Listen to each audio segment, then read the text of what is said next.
একবারে সঙ্গে সঙ্গে ধরে এনে বিক্রি, তাই তো? জ্যান্ত মাছ। চলুন নৌকোতে উঠি।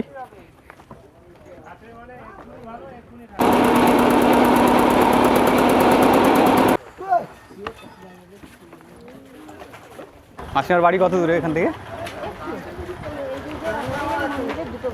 আচ্ছা, আমি যাই খাওয়া, আবার ওই গিয়ে ওদিকে পরে যদি কোথাও দোকান টোকান আছে খাবো।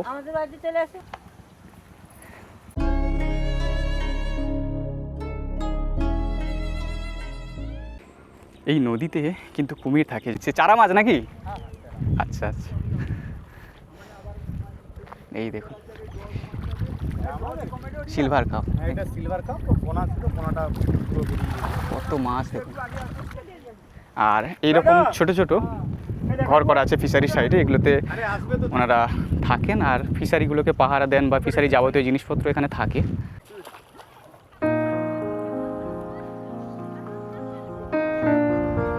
বেশ কিছুটা বড় হয়ে গিয়েছে এখন। এটা কতদিন হয়েছে?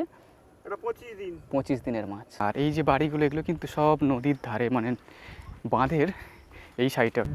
কি সুন্দর চারিদিকটা দেখুন, একদিকে ম্যানগ্রোভের জঙ্গল আর এদিকটায় ইটের বাঁধ, এইদিকে গ্রামীণ পরিবেশ।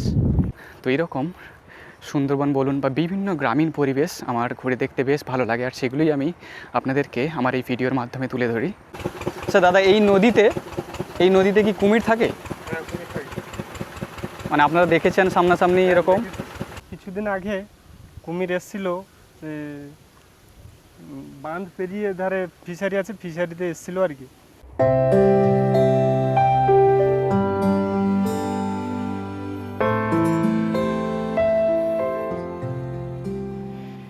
কি ভয়ঙ্কর জীবন এখানকার মানুষদের বলুন। দাদা এগুলো কি সব ফিশারির খাবার? আচ্ছা আচ্ছা, আপনাদের কি এখানে এসব ফিশারি আপনাদের? ভেনামি চিংড়ি, তাই না?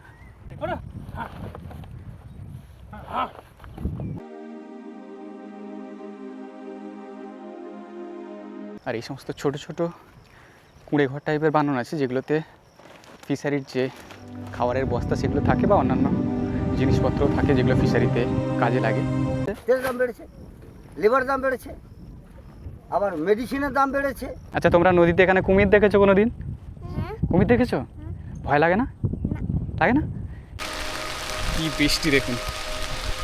আমি রেনকোটের চেনটা লাগিয়ে নিই।